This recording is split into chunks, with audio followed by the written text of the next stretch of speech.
Hello friends, இன்றைக்கி சாதத்துக்கு செம பர்ஃபெக்ட் காம்பினேஷனான சிக்கன் கறி தான் எப்படி செய்கிறதுன்னு ஆதிரா ஜங்ஷனில் பார்க்க போகிறோம். இது வரைக்கும் நம்ம சேனலை சப்ஸ்கிரைப் பண்ணாதவங்க சப்ஸ்கிரைப் பண்ணிவிட்டு மறக்காமல் பெல் ஐக்கானையும் ப்ரெஸ் பண்ணிவிடுங்க. அப்படியே இந்த ரெசிபியை உங்கள் வீட்டில் செஞ்சு பார்த்துட்டு கமெண்ட் பாக்ஸில் கமெண்ட் பண்ணிவிட்டு அப்படியே லைக் பட்டனையும் தட்டி விட்டுருங்க. இந்த சிக்கன் கறி செய்கிறதுக்கு நான் ஒரு அடிக்கணத்த கடாய் எடுத்திருக்கேன். அதில் 50லேருந்து 100 ml அளவுக்கு நல்லெண்ணெய் ஊற்றிக்கோங்க. அடுத்ததாக எண்ணெய் நல்லா சூடானதும் 1 டேபிள் ஸ்பூன் அளவுக்கு சோம்பு போட்டு அதை நல்லா பொரிய விடுங்க. அடுத்து ஒரே ஒரு ஏலக்காவை தட்டி சேர்த்துருக்கேன். இனி சிக்கனோட வாசனை ரொம்ப இல்லாமல் இருக்கிறதுக்காக 2-3 சின்ன துண்டு பட்டைகளை சேர்க்கிறேன். மேலும் வாசனைக்காக ஒரே ஒரு சின்ன கிராம்பு மட்டும் சேர்த்துக்கிறேன். இப்போ இது எல்லாத்தையுமே நல்லாவே இந்த எண்ணெயில் வறுத்து விடுங்க.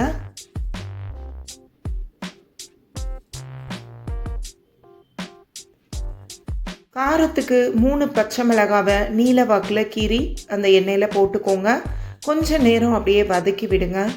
அப்போ தான் பச்சை மிளகாயில் உள்ள அந்த காரம் நல்லா எண்ணெயில் இறங்கும், வாசனையுமே அந்த எண்ணெயில் நல்லா இறங்கிடும்.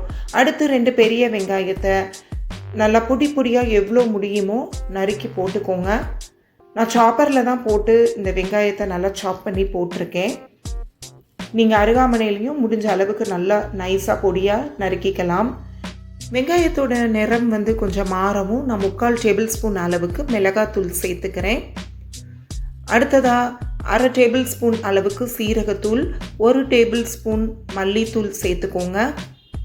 இப்போ நீங்கள் காரம் கொஞ்சம் அதிகமாக சேர்க்குறவங்களா இருந்தால் நீங்கள் 1/2 டேபிள் ஸ்பூன் வரைக்குமே மிளகாத்தூள் சேர்த்துக்கலாம். அதை நீங்கள் டேஸ்ட் பண்ணி பார்த்துட்டு நீங்கள் தேவைக்கேற்ற மாதிரி சேர்த்துக்கோங்க. இப்போ இது எல்லாத்தையுமே நல்லா வதக்கி விடுங்க. அடுத்ததாக 1 டேபிள் ஸ்பூன் அளவுக்கு இஞ்சி பூண்டு விழுது, தேவையான அளவு உப்பு. அதாவது நான் உப்பை முதல்லே சேர்த்து இந்த வெங்காயத்தோடு நல்லா வதக்கி விட்டுடுறேன். ஏன்னா அடுத்து சிக்கன் போட்டுட்டு உப்பு போட்டு வதக்கும் போது கிளற கொஞ்சம் கஷ்டமாக இருக்கும். அதனால் முதல்லையே நான் உப்பை போட்டு நல்லா வதக்கிட்டேன். இப்போது நான் 3/4 கிலோ அளவுக்கு சிக்கனை நல்லா 2 முறை கழுவி சுத்தம் பண்ணி எடுத்து வச்சுருக்கேன். தண்ணியெல்லாம் நல்லா வடிச்சிட்டு அந்த சிக்கனை இந்த மசாலாவோட சேர்த்துருங்க. இப்போதைக்கு தண்ணி எதுவுமே ஆட் பண்ண வேண்டாம். நீங்கள் நல்லா கலந்து மட்டும் விடுங்க. ஆட்டோமேட்டிக்காக இதுலேயே தண்ணி ரிலீஸ் ஆக ஆரம்பிக்கும். இப்போ அடுப்பை மீடியம் ஃப்ளேம் இல்லை கொஞ்சம் ஹையில் வச்சுட்டு மூடி போட்டு ஒரு 15 நிமிஷம் போல் அப்படியே வச்சுடுங்க. பாருங்கள், சிக்கனில் உள்ள தண்ணியே நிறைய இருக்குது.